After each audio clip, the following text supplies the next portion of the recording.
राधा स्वामी जी, यह घटना बाबा सावन सिंह जी के समय की है, जब डेरे का विकास इतना नहीं हुआ था, लेकिन फिर भी संगत हजारों की संख्या में रोजाना डेरा आती थी। कुछ सत्संग सुनने, कुछ बाबा जी के दर्शन करने, कुछ सेवा करने।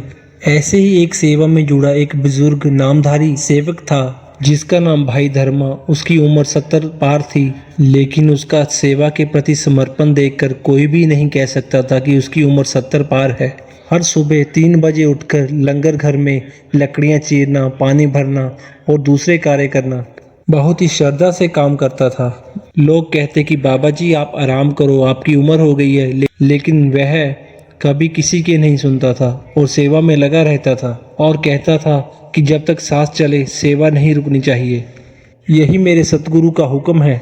एक दिन सुबह वह सेवा करते हुए चक्कर खाकर गिर गया और संगत ने उसे उठाकर पानी पिलाया और बाबा सावन सिंह जी को खबर पहुंची और बाबा जी ने तुरंत फरमाया कि उसे मेरे पास ले आओ। धर्मा को बाबा जी के पास लाया गया। वह बहुत कमजोर था, लेकिन बाबा जी के दर्शन पाते हुए उसकी आंखें चमक उठी।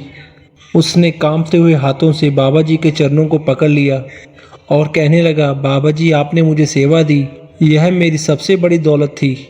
अब जाने का समय है, पर मुझे एक दया और चाहिए। बाबा जी ने उसके सिर पर हाथ फेरा और कहा, जो पूरी श्रद्धा से सेवा करता है उसका अंत भी सेवा में ही होता है और मुक्ति भी सेवा से ही मिलती है। अब जो तुम्हें चाहिए वह भी मिलेगा। इतना कहते ही बाबा जी ने आंखें मूंद ली और ध्यान में चले गए। संगत कहती है कि उसी क्षण भाई धर्मा जी के चेहरे पर इतनी शांति और मुस्कान थी और उसने अंतिम सांस ली और शरीर छोड़ दिया।